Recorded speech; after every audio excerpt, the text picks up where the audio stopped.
ये मकसद है कि दुनिया से जहालत दूर हो जाए कलामुल्लाह से मोमिन का दिल को नूर हो जाए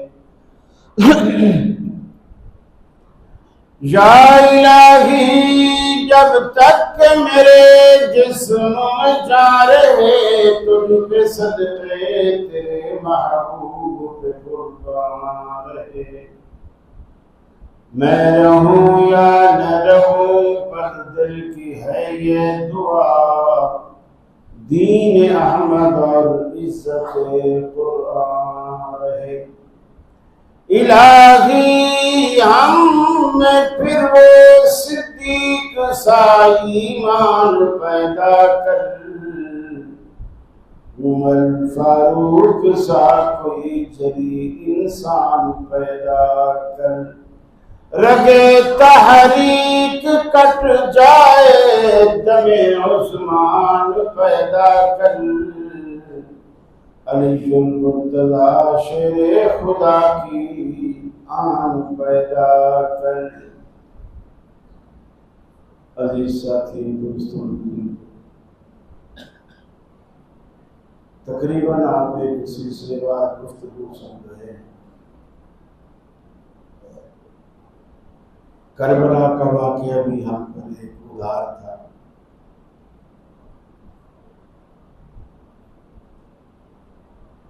दरहकीकत इन वाक़यात के बयान करने का और सुनने का याद रखने का एक बुनियादी मकसद होना चाहिए कि मुझे असल हक़ाइक़ से आगाही मिले सहाबाए किराम के बारे में इन वाक़यात को लेकर जो लोगों में बदगुमानियां पाई जाती हैं मेरा दिल उससे साफ हो अहले बैत और सहाबाए किराम के माबैन किसी किस्म के तनाज़े और झगड़े और मुशाजरात का मेरा अकीदा और मेरा ईमान बायस ना बने बल्कि उनमें मोहब्बत उल्फत प्यार ये चीज मेरे ईमान में पैदा हो इन वाक़यात का ये मकसद और होना चाहिए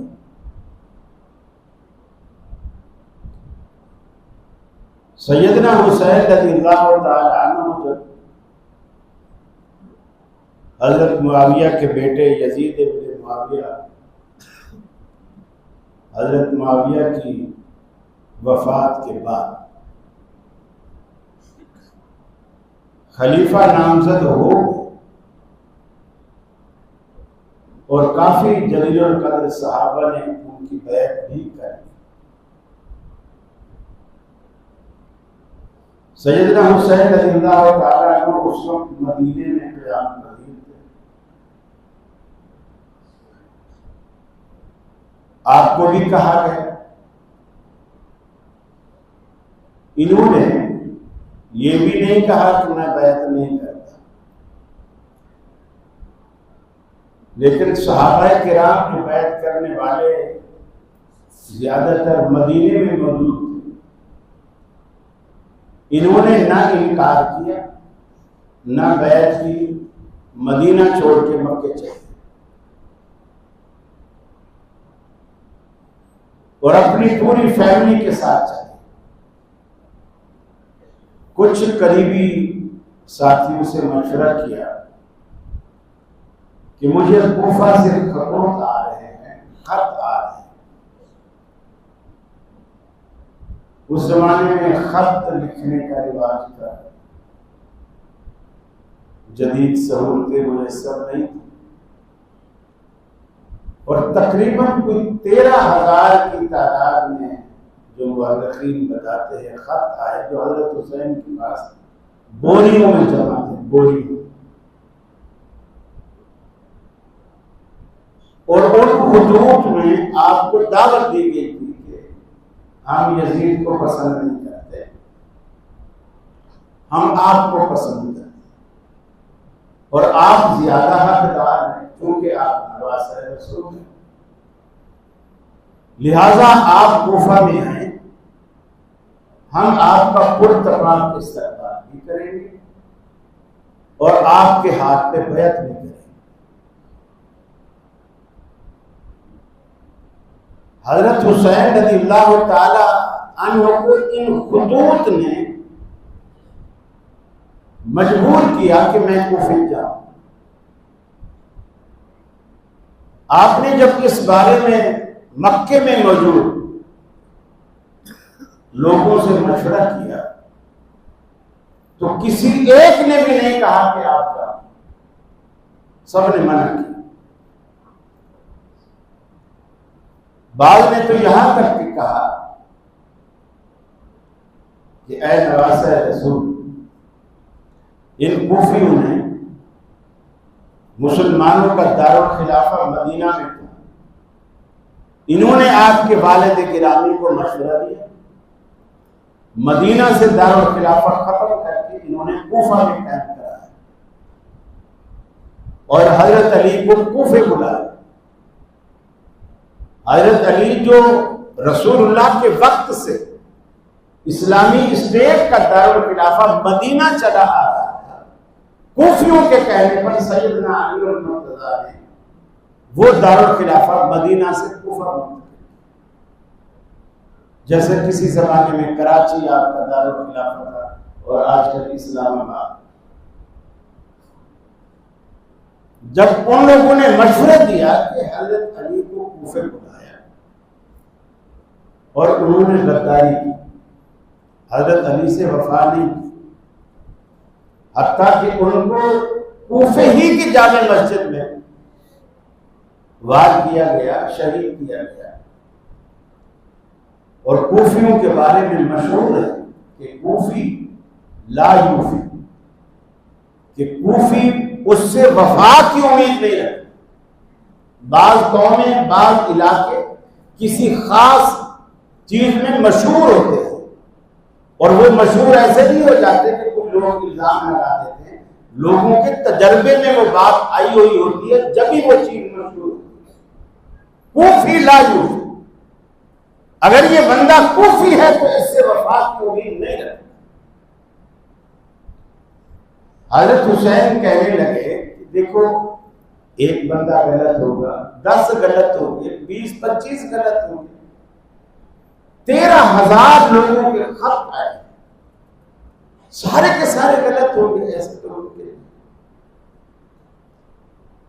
जंग का इरादा नहीं, वो जो तलवार वगैरह भी वही साथ है जो अरब सफर में एक रिवायती तौर पर एक तीर, एक कमान, एक तलवार जो रिवायती तौर पर अपने साथ रखते हैं। और कोई जंगी सामान नहीं, कोई जीरा, कोई बख्तर, कुछ भी नहीं।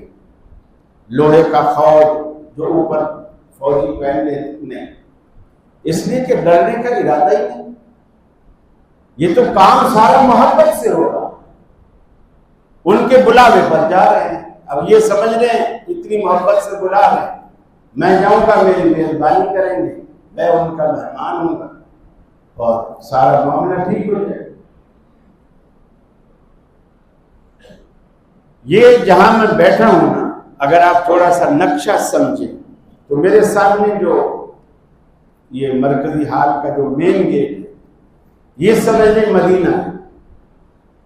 ये मदीना है और इसकी बाईं तरफ ये कोना जो है हाल का दूसरा कोना आखिरी साफ पर, ये समझ लें मक्का है। और मक्का से सीधा जहां मैं बैठा हूं ये कूफा, मक्का से ये कूफा। इससे 2 सफे पीछे छोड़ के यहां कादसिया है। ये भी एक बहुत बड़ा शहर था और ये कूफा के करीब तक था। कूफा से पहले था।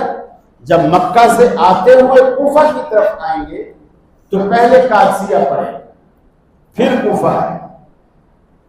कादसिया के बिल्कुल बराबर में, कूफा की साइड पर, कादसिया के बिल्कुल बराबर में करबला, और करबला के पीछे उस कोने में मेरी दाएं जानिब, उस कोने में ये दमिश्क है जहां यजीद का दारुल खिलाफा है, जहां यजीद का दारुल खिलाफा है।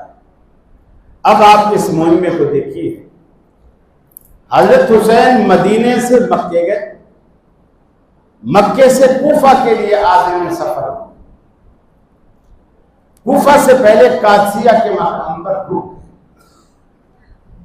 और आप रुके और मुस्लिम बिन अकील जो आपके चचेरे भाई थे उनको भेजा कि आप कूफा जाओ, जायजा लो हालात का, और जायजा लेने के बाद मेरी तरफ से अपने हाथ पे बैठ, यानी बैत वो लोग मेरी करें लेकिन तेरे हाथ पे करें। मुस्लिम बिन अकील जब वहां गए और ये काफिला कादसिया पे रुका कूफे से पहले, मुस्लिम बिन अकील कूफा आ गए। उन लोगों ने बड़ी आवभगत की, बड़ी तवाज़ो, खैर, खिदमत, इस्तक़बाल, बैत, धड़ाधड़, ये सब कुछ करने, ये प्री प्लान सब कुछ करने के बाद मुस्लिम बिन अकील से कहा, अब आप खत लिखो हजरत हुसैन को कि मामला हमारे हक में सारे का सारा साजगार है, बस अब आप देर न करो, जल्दी से। मुस्लिम बिन अकील ने खत लिखा कि भाई आप आ जाओ, लोग बड़े अच्छे हैं, मुझे बड़ी मोहब्बत, बड़ा प्यार, बड़ी खिदमत, बड़ा इस्तकबाल, बड़ी इज्जत, बड़ी तकरीम दे रहे हैं और ये आपके मुंतज़िर है, आप आ जाओ। अब देखो मुस्लिम बिन अकील भी आलिमुल गैब तो नहीं है ना, वो भी इंसान। हम लोग हर बंदे के अंदर नहीं देख पाते, हम सिर्फ जाहिर को देखते, हम सिर्फ जाहिर को देखते हैं। ये जो मुनाफिक लोग होते हैं ना, इनका ईमान के साथ इतना ही रिश्ता होता है जितना सांप का आस्तीन के साथ। आस्तीन के सांप तो आपने सुने होंगे, मुनाफिकीन का ईमान के साथ इतना ही रिश्ता होता है जितना रिश्ता सांप का आस्तीन के साथ। मुस्लिम बिन अकील ने खत लिख दी कि भाई आ जाओ जल्दी, हालात बड़े साजगार हैं, कोई लड़ाई भिड़ाई नहीं, कोई झगड़ा नहीं, सारे मोहब्बत से खुद ही जॉब तर जॉब आ रहे हैं और बैठ कर। जैसे हजरत मुस्लिम बिन अकील ने खत लिखा था हजरत हुसैन को बुलाने के लिए एलची खत लेकर अभी निकला कूफा से, उन्होंने पीछे मुस्लिम बिन अकील को शहीद कर दिया। मुस्लिम बिन अकील को शहीद कर दिया। अब जो कासिद निकल गया है, अब उसको पीछे के हालात का पता है, ना मोबाइल है, इतलाक का कोई जरिया नहीं है, इल्ला ये कि कोई दूसरा बंदा जाए और जाकर के बताए।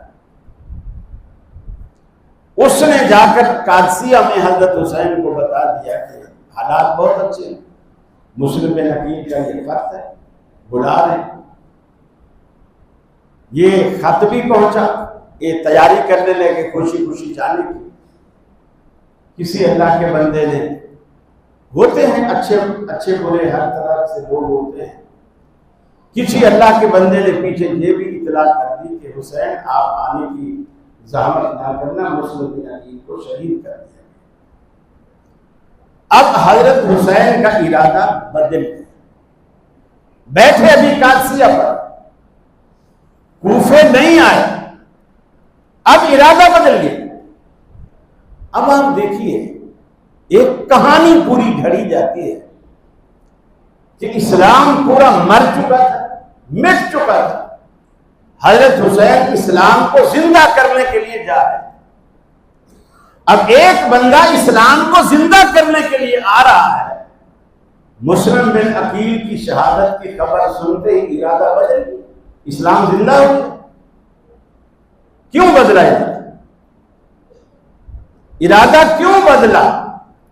इसलिए बदला, अब उनको ये याद आ गया कि यार मक्का में और मदीना में जितने साथी मुझे रोकते थे वो सही रोकते। वो जो कहते थे ये कूफी लायूफी वफादार नहीं है, वो सही कहते। अब इनको वो बात समझ आ, बात जब समझ आई, इरादा तब्दील हो। लेकिन इन्होंने वापसी का इरादा भी कर दिया कि हम वापस मदीना जाएंगे। मुस्लिम बिन अकील के जो भाई थे, उन्होंने कहा हुसैन आप जाते हो तो जाओ, हम वापस नहीं जाएंगे, हम भाई का बदला लें, मारेंगे या मर जाएंगे, भाई का बदला लें, हम ऐसे नहीं जाएंगे। अब इमाम हुसैन ने कहा कि मैं तो तुम्हारे साथ आया हूं और तुम लोग मेरे साथ, मैं तुम्हें अकेला नहीं छोड़ सकता। अगर तुम्हारी यही राय है तो चलो ऐसा कर लेते। इन्होंने कूफा जाने का अज़्म किया। इतने में यजीद दमिश्क में जो थे, उनको भी पता चल गया कि ये इस तरह के मामले हो रहे हैं और मेरे बराबर में या मेरे अगेंस्ट में नई बैयतें हो रही हैं। जाहिर बात है, एक बंदे की हुकूमत है तो वो अपनी रिट कायम करता है। उसने उबैदुल्लाह बिन जियाद को कहा, उन्होंने अम्र बिन साद को कहा कि आप हजरत हुसैन के पास जाओ और मुलाकात। ये अम्र बिन साद बड़े नर्म दिल का और बड़ा सुलझा हुआ और अहले बैत से मोहब्बत रखने वाला शख्स था। ये कादसिया पे है और कहा कि हुसैन आप आगे ले जाओ, हालात साजगार नहीं है, हालात साजगार नहीं, आप आगे नहीं जाओ। हजरत हुसैन ने कहा चल हम कूफा नहीं जाते, हमारी 3 बातें हैं, उन 3 बातों में से एक बात आप हमारी मान। 3 बातें हैं, उनमें से एक बात आप हमारी मान। पहली बात, अगर कहीं इस्लामी सरहद पर कोई जंग हो रही हो मुसलमान और काफिरों के दरमियान, हमें वहां भेज दो, हम उनके साथ लड़ते हुए या गाजी कहलाएंगे या शहीद कहलाएंगे, हम मुसलमानों से नहीं लड़ते। दूसरी शर्त कि मैं मदीना वापस जाने का इरादा रखता, अर्ज इला मदीना, मैं मदीना जाने का इरादा रखता हूं, मुझे मदीना जाना। और अगर ये शर्त भी मंजूर नहीं तो तीसरी और आखिरी शर्त यह है, मुझे दमिश्क की तरफ जाने दिया जाए ताकि अन आजा यदि फी यद यजीद बिन मुआविया था, ताकि मैं अपना हाथ यजीद बिन मुआविया के हाथ में देकर अपना मामला साफ कर। ये तीसरी जो शर्त थी अमर बिन साद ने मान, अमर बिन साद ने यह शर्त मान। ये तो और अच्छी बात है। यजीद ने तो जब ये मदीने में थे जब कहा कि बैत कर लो, ये वहां से हिजरत करके मक्के चले, अब वहां से इधर आ गए और ये खुद अब कह रहे कि मैं बैत कर लूंगा। उन्होंने ये बात मान ली और मानकर ये बात खत में लिखकर उबैदुल्लाह बिन जियाद को, जो कि कूफा में थे, उनको भेज कि हमारे मुज़ाकरात कामयाब हो गए। हजरत हुसैन ने 3 बातें रखी थी और मैंने उनमें से तीन में से एक आखिरी वाली बात मान ली। अब कादसिया से कूफा नहीं आ, कादसिया से करबला जा। क्यों कि करबला के बाद दमिश्क है।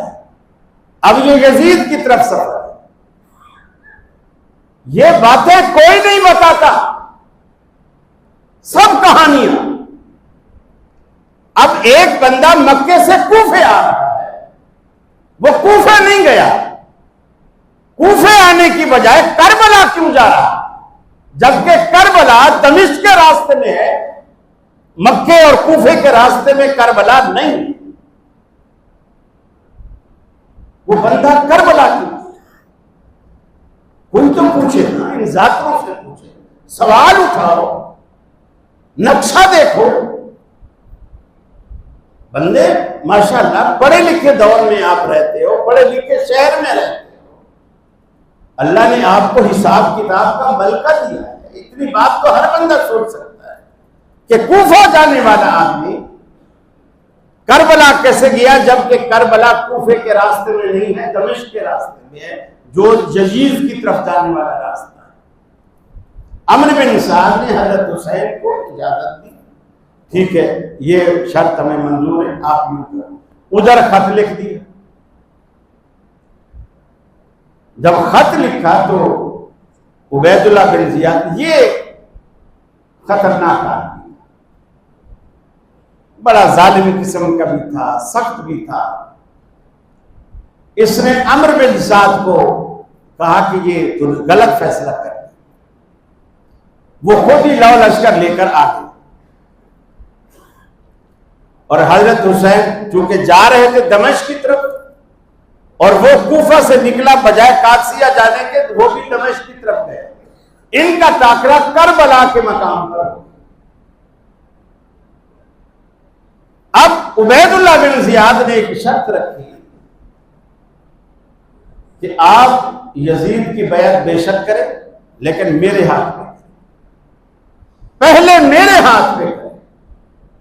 ये गोया एक किस्म की, जिसे एक इज्जतदार और खुददार बंदे को कोई बंदा नीचा दिखाना चाहे कि तू आया था ना मेरे साथ लड़ने या मेरी गवर्नरी छीनने, अब आप देखा मेरे हाथ में बैत मैंने तुझे करवा दी। हजरत हुसैन खुददार आदमी, जाहिर बात है अहले बैत के एक फर्द है, नवासा रसूल है, खुददारी तो आपने कूट कूट कर बनी। उबैदुल्लाह बिन जियाद ने कहा कि यजीद की बैत पहले मेरे हाथ में, जिस तरह हजरत हुसैन ने मुस्लिम बिन अकील को कूफे भेजा था कि उनको बोलो कि वो आपके हाथ पर मेरी बैत है, सेम यही चीज उबैदुल्लाह बिन जियाद ने। और इन लोगों के दिल में, और कूफी कोई भी नहीं चाहता था कि हजरत हुसैन दमिश्क जाए और यजीद से मिले, कोई भी कूफी नहीं चाहता था। क्यों नहीं चाहते? उसकी बुनियादी वजह यह थी कि हजरत हुसैन के पास जो खत के बोरे थे ना, बोरे, वो कूफियों का पोल खोलने के लिए काफी कि जी ये असल मेरी हुकूमत के खिलाफ जो खड़ा किया गया हजरत हुसैन को, वो खड़े हुए नहीं, उनको खड़ा किया गया और वो कूफियों ने किया, वो कूफियों ने किया। तो कूफी तो बचेंगे नहीं, जाहिर बात है इनको बगावत के जुर्म में कि एक मेरी बैअत की हुई के खिलाफ दूसरे शख्स को उकसाया और मेरे खिलाफ खड़ा किया। कूफी नहीं चाहते थे कि हजरत हुसैन वहां जाए, जंग हो गई, नहीं जाने दिया। ये जो कहानियां है ना कि खैमों को आग लगा दी, बीवियों के दुपट्टे जला दिए, अल्लाह की कसम ये कहानी है। हाँ, आग लगाई है कूफियों ने, लेकिन हजरत हुसैन और उनकी फैमिली के खैमों को नहीं लगाई। वो जो खतूत के बोरे थे ना, उनको आग लगाई ताकि ना रहे बांस, ना बजे बांसुरी। एक प्रूफ ही खत्म हो जाए कि कभी भी जिंदगी में मुलाकात हो तो ये हमारे खिलाफ कोई प्रूफ पेश ना कर। आग लगाई लेकिन खत्तों के उन बोरों को लगा, खैमों को नहीं लगा। खैमों को अगर आग लगाते, हजरत हुसैन रज़ियल्लाहु ताला अन्हु की फैमिली जो 72 लोग थे, इस फैमिली में हजरत हुसैन रज़ियल्लाहु ताला अन्हु के एक बेटे जिनका नाम अली था, अली बिन हुसैन बिन अली, यानी हजरत अली के पोते, उनका नाम भी अली है, हजरत हुसैन के बेटे।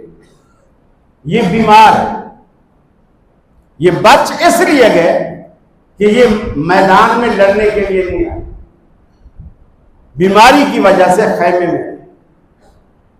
इन्हें इमाम ज़ैनुल आबिदीन भी कहा जाता है, इमाम ज़ैनुल आबिदीन भी कहा जाता है, बीमारी की वजह से खैमे में। अब अगर आग खैमों को लगाई जाती, ये बीमार कैसे बचा, ये बीमार कैसे बचा? थोड़ा थोड़ा सोचते जाओ। मैं आपको इसलिए सवाल छोड़े जा रहा हूं ताकि आप घर में तन्हाई में बैठकर कभी सोचें। वो इसलिए बच गया कि खैमे महफूज थे, खैमों को कोई आग नहीं लगाई। हाँ, जो मैदान में लड़ने के लिए आए वो शहीद हो गए और जो नहीं आए वो बच गए। खवातीन नहीं आई, वो सारी बच गई। नहीं किसी के दुपट्टे जलाए, नहीं किसी के खैमे जलाए, नहीं कुछ किया। अब ले दे के एक बात रह जाती है, और दुनिया की किसी मुस्तनद तारीख में, मुस्तनद हदीस में, दुनिया की किसी किताब में ये 3 बातें नहीं मिलती। कौन सी? कि यजीद हजरत हुसैन का कातिल था, यानी उसने कत्ल किया, ये बात नहीं मिलती। यजीद ने हजरत हुसैन के कत्ल का हुक्म दिया, ये बात नहीं मिलती। यजीद हजरत हुसैन के कत्ल पर खुश हुआ, ये बात नहीं मिलती।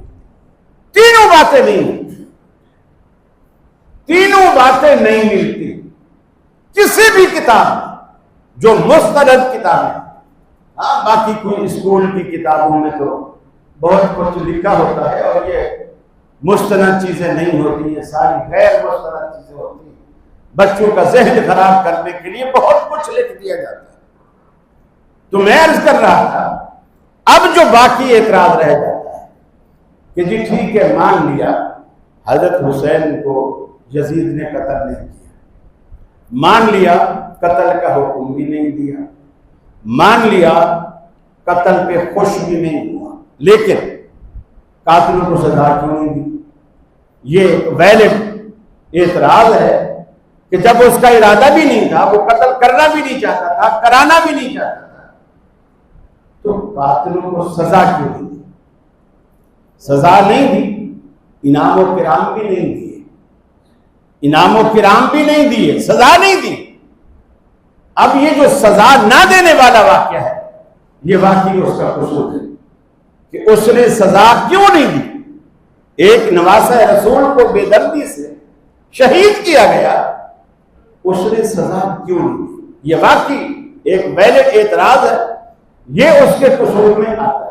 लेकिन जब भी बंदा इक़्तिदार में होता है, उसको बहुत सारी ऐसी मजबूरियां लायक होती हैं कि वो चाहते हुए भी उस चीज पर अमल दरामद नहीं कर सकता, अमल दरामद नहीं कर सकता।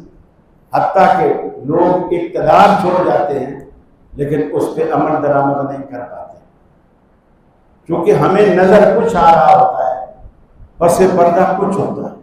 जिस तरह सैयदना अली मुर्तज़ा चाहते हुए भी हजरत उस्मान के कातिलों का अपनी वफात तक, अपनी शहादत तक हजरत उस्मान के कातिलों का किसास नहीं ले सकते। कहते रहे मैं लूंगा, नहीं ले सकते। ये मजबूरियां लाहिक होती हैं। अब अल्लाह रब्बुल आलमीन ने कुरान मजीद में यूं फरमाया कि जो लोग भी अल्लाह रब्बुल आलमीन के रास्ते में अपनी जान का नजराना पेश करते हैं वो शहीद हैं। और उन्हें ला तक़ूलू लिमन युक़्तल, जो अल्लाह की राह में कत्ल हो उन्हें मुर्दा ना कहो। ये नहीं कहा कि मरते नहीं, कुरान के अल्फाज पे गौर कीजिए, ये नहीं कहा कि वो मरते नहीं। ला तक़ूलू लिमन युक़्तल फी सबीलिल्लाह अमवात, जो अल्लाह की राह में कत्ल हो उसे मुर्दा ना कहो। कत्ल होने वाला जिंदा नहीं होता, कत्ल होने वाला मरता है, लेकिन कुरान कहता है उसे मुर्दा ना कहो। वो ऐसे जिंदा हैं वलाकिन ला तशऊरून, तुम्हें उनकी जिंदगी का शऊर नहीं। फरमाया या अय्युहल्लज़ीना आमनू इस्तईनू बिस्सब्रि वस्सलाह इन्नल्लाहा मअस्साबिरीन। ईमान वालो, जब भी इस तरह की मुश्किलात में घिर जाओ, परेशानियों में घिर जाओ, मसाइब के पहाड़ तुम पर टूट पड़े, इस्लाम का फार्मूला ये है कि सब्र का हक अदा करो। इस्ताईनू बिस्सब्रि वस्सलाह, फिर नमाज से और सब्र के जरिए अल्लाह से मदद मांगो। अल्लाह आपको ये गम और सदमा झेलने की तकलीफ दे। दूसरी बात भी अपने ज़हन नशीन कर लीजिए, हजरत हुसैन का ये वाकया, अगर इस्लाम की जिंदगी और बका का मामला था तो उनके इस अमल पर हाय हुसैन की सदा बुलंद करने के बजाय वाह हुसैन की सदा बुलंद की जानी चाहिए। हर अच्छे काम पर बंदा हमेशा दाद देते हुए वाह कहता है, कभी है नहीं कहता। हजरत हुसैन ने कुछ नहीं बिगाड़ा, कुछ नहीं नुकसान किया। हजरत हुसैन ने रुतबा पाया, मनसब पाया, मकाम पाया, अल्लाह रब्बुल आलमीन ने दिया। लेकिन आप सहाबा के बारे में अपने गलत नजरियात, गलत अकायद रखकर अपना ईमान खराब न कीजिए। आज दुनिया हजरत मुआविया रज़ी अल्लाह तआला अन्हु जो यजीद के वालिद हैं, इनको सामने रखकर, हजरत अली को सामने रखकर इस तरह लड़ा भिड़ा कर पेश करते हैं। आप देखिए, जिस दिन जंगे सिफ़ीन होती है, हजरत मुआविया हजरत अली से इस मामले में लड़ पड़ते हैं कि जी उस्मान का किसास लीजिए। हजरत अली कहते हैं किसास लूंगा, लेकिन मुझे समझने दीजिए। वो कहते हैं नहीं, आप इस तरह ले तो लाल से काम ले रहे हैं, बात को टाल रहे हैं, आप किसास लीजिए। इस दौरान रूम का बादशाह कैसर हजरत मुआविया को खत लिखता है, मुआविया मैंने सुना है कि अली तुमसे लड़ पड़ा है, अगर तू कहे मेरी तुझसे इतनी मोहब्बत है, अगर तू कहे लअरसल तो जैशन, मैं एक लश्कर भेज दूं तेरी हिमायत के लिए। अगर तू कहे तो मैं ये ऑफर कैसर का बादशाह हजरत मुआविया को देता है कि ताकि मेरा भेजा हुआ लश्कर तू अली के खिलाफ इस्तेमाल करे। सैयदना मुआविया का तकवा देखिए, अल्लाह का डर देखिए, अहले बैत की मोहब्बत देखिए। जब दोनों लड़ रहे हैं, ऐसे मौके पर कहीं से कोई इमदाद आती है, बंदा कहता नहीं आने दो मैं इनको मजा चखूंगा। हजरत मुआविया ने खत लिखा।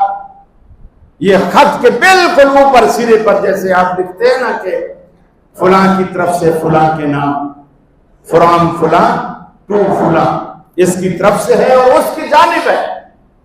हजरत मुआविया ने ऊपर खत के सिरे पर रूम के बादशाह कैसर को खत लिखा, मिन मुआविया, मुआविया की जानिब से, इला कल्बे रूमिन, रूम के कुत्ते के नाम।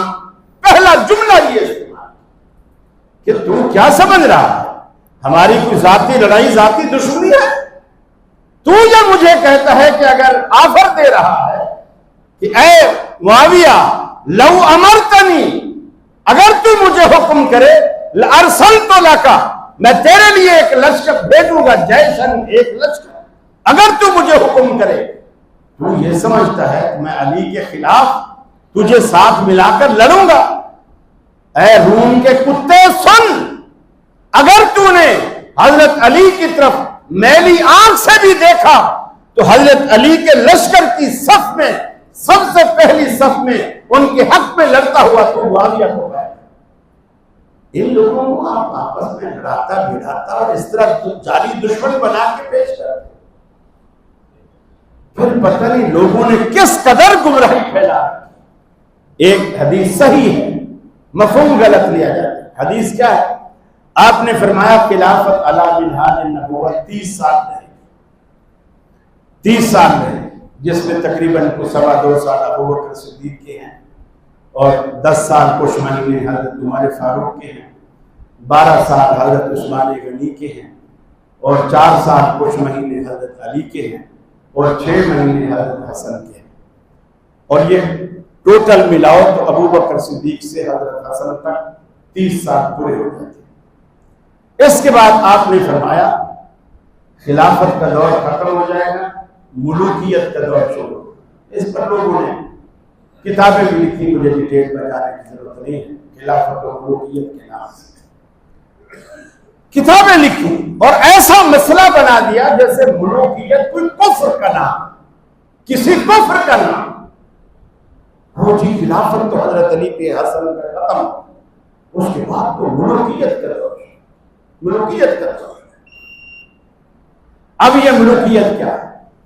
बुखारी शरीफ में हजरत उम्मे हराम रज़ियल्लाहु ताला अन्हा, रसूलुल्लाह की रज़ाई खाला, जिस खातून का आपने दूध पिया था, उसकी ये सगी बहन। आप अक्सर इनके घर जाते, कभी कभी दोपहर को कैलूला भी कर लेते। खाला थी आप, हजरत उम्मे हराम के घर में है। दोपहर का आपने कुछ आराम किया, आराम के बाद आप मुस्कुराते हुए उठे। हजरत उम्मे हराम ने आपका मुस्कुराता चेहरा देखा तो पूछा, या रसूलल्लाह, मैं आपके मुस्कुराने की वजह जान सकती हूँ? आपने फरमाया हाँ, मुझे ख्वाब में मेरी उम्मत का एक ऐसा लश्कर मुझे दिखाया गया जिस पर आप खुश हो रहे, तू कोर रहा है, जल रहा है, और अल्लाह का नबी खुश हो रहा, पसंद फरमाया कि मुझे ख्वाब में मेरी उम्मत का एक ऐसा लश्कर दिखाया गया जिसका रहन सहन, उठना बैठना, खाना पीना बिल्कुल बादशाह वाला, बादशाहों वाला खान पान, जैसे बादशाह रहते हैं। उनका लिबास, उनकी चाल ढाल, सब सारा स्टाइल उनका जिंदगी का लाइफ स्टाइल जो है वो बिल्कुल बादशाह हुआ है। ये बयान करते हुए आप मुस्कुरा। फिर उस लश्कर ने फरमाया, अव्वल जैशन मिन उम्मती यग़ज़ून अल-बहर कद औजहू। हाफिज़ इब्न हजर अस्क़लानी रहमतुल्लाह अलैह फतहुल बारी में लिखते हैं औजबू का मतलब कि उन पर वाजिब हो गई, यानी जन्नत वाजिब हो गई। ये बादशाहों वाला ठाठ बाट रखने वाला लश्कर समुद्री रास्ते से कैसर के शहर कुस्तुनतुनिया पर पहला हमला करेगा और अल्लाह ताला उन सब पर जन्नत को वाजिब कर देगा।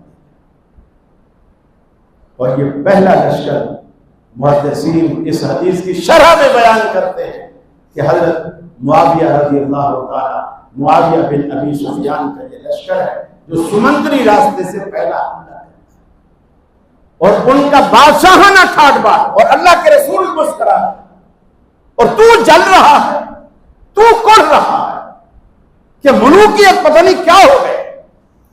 अल्लाह के रसूल ने फरमाया मेरे बाद कयामत उस वक्त तक कायम ना होगी जब तक 12 खुलफा नहीं आएंगे।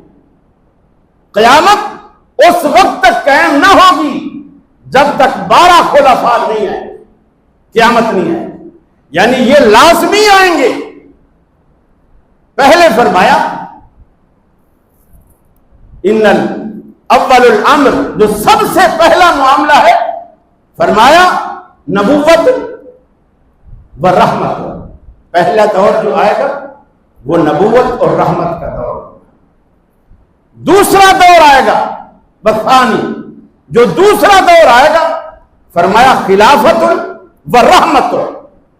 दूसरा दौर खिलाफत होगी और रहमत होगी। तीसरा दौर आएगा, उसमें जो तीसरा दौर आएगा आपने फरमाया मलकन व रहमत, उसमें मलूकियत होगी और रहमत होगी। और जो चौथा दौर आएगा आपने फरमाया वो अल अम्र, यानी अमारत होगी, वह रहमतुन और रहमत होगी। चारों दौरों का जिक्र अल्लाह के रसूल ने किया और हर दौर में रहमत को शामिल हाल। नबुवत के दौर में नबुवत और रहमत रहेगी, खिलाफत के दौर में खिलाफत और रहमत रहेगी, आमरी और मुलूकियत के दौर में मुलूकियत और रहमत रहेगी, आमरियत के दौर में आमरियत और रहमत रहेगी। आप दुनिया से पूछो ये 12 खुलफा कौन जिन्होंने क़यामत से पहले आना है? ये 12 खुलफा कौन है? कौन है ये 12 खुलफा? आप हजरत अबू बकर सिद्दीक से शुरू करें, उमर बिन अब्दुल अजीज तक ये 12 पूरे हो जाते हैं। हजरत अबू बकर सिद्दीक से शुरू करें, उमर बिन अब्दुल अजीज तक 12 पूरे हो जाते हैं। और इसमें मुआविया भी आता है और मुआविया का बेटा यजीद भी आता है। आप इनको निकाल कर 12 पूरे करके दिखाएं, इनको निकालें और 12 पूरे कर दें। और रसूलुल्लाह सल्लल्लाहु अलैहि वसल्लम ने इनके साथ रहमत के रिश्ते जोड़े। और दूसरा, तेरी तरह इस्लाम तंग नजर नहीं है कि कोई अच्छा ना खाए, अच्छा ना पिए, अच्छा ना पहने। इस्लाम इसको नापसंद नहीं करता। ये तेरी मेरी कम ज़र्फी है। इस्लाम बड़ा आला ज़र्फ वाला है। हाँ, इस्लाम ये पाबंदी लगाता है घर अच्छा बना, गाड़ी अच्छी ले, लेकिन हलाल कमाई से, हराम के करीब ना जा। ये किसने कहा कि आप, बल्कि अल्लाह के रसूल की एक हदीस है, आपने फरमाया 4 चीजें खुशबख्ती की अलामत, 4 चीजें खुशबख्ती की अलामत, नेक बख्ती की अलामत। वो कौन सी 4 चीजें हैं? आपने फरमाया अल बैतुल वासी, आपका घर हो खुला, कुशादा, रोशन, हवादार। ये नहीं कि बंद डरबे बने हुए हो, खुला घर, हवादार, रोशन। ये खुशबख्ती की अलामत। बैतुल वासी, आपका कुशादा घर। दूसरा आपने फरमाया अल जारु सालिह, आपका पड़ोसी नेक होना चाहिए। आप घर देखते हो, पलाट देखते हो, ये तो देखते हो कार्नर हो, वेस्ट ओपन हो, ये भी देखा करो बराबर में कौन रहता है, पीछे कौन रहता है, ताकि आप सफर पे जाएं तो आपको फिक्र ना हो, आप इत्मीनान से जाएं। ये इस्लाम ने उसूल दिए। अल जारु सालिह। तीसरा फरमाया अल मरकब हनीय, फरमाया मुबारक सवारी, आरामदेह सवारी, ऐसी सवारी जो आप बैठे आपको खुश है। उस जमाने में घोड़े थे, ऊंट थे, खच्चर थे, सेहतमंद, जो रास्ते में थक के बैठते नहीं थे, आपको परेशान नहीं करते थे। आज के दौर में एसी वाली गाड़ियां हैं, बड़ी गाड़ियां हैं, कंफर्टेबल हैं, आरामदेह हैं। आप ये लें, अपनी हलाल कमाई से ले, इस्लाम को बुरा नहीं लगता। आपने इसे खुशबख्ती की अलामत करा दी। और चौथी और आखिरी चीज आपने फरमाया अल मरअतु सालिहा, नेक बीवी ये खुशबख्ती की अलामत है।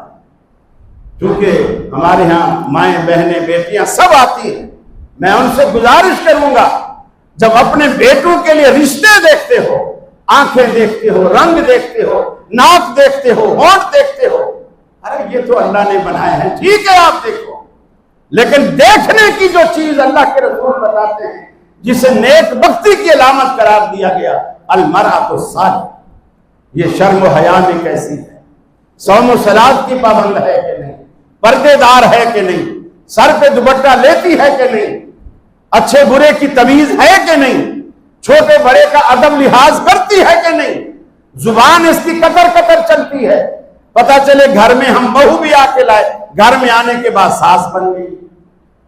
ये सारी चीजें देखो, ये चार चीजें नेक बख्ती की अलामत है। और हजरत मुआविया के घर में ये सारी मौजूद, सवारियां आला से आला, घर रोशन कुशादा खुले, हर एतबार से इस हदीस पर पूरा हजरत मुआविया का पूरा कल्चर सादे का। और अल्लाह के रसूल इसीलिए मुस्कराए, इसीलिए मुस्कराए कि आपने एक खूबसूरत मंजर देखा और फिर अल्लाह के दीन के लिए वो कोशानी है। वक्त काफी हो गया है, अल्लाह ताला से दुआ है अल्लाह रब्बुल आलमीन हमें हक सुनने, हक समझने, हक पर अमल पैरा होने की तौफीक अता फरमाए। व आखिर दावाना अनिल हम्दुलिल्लाह।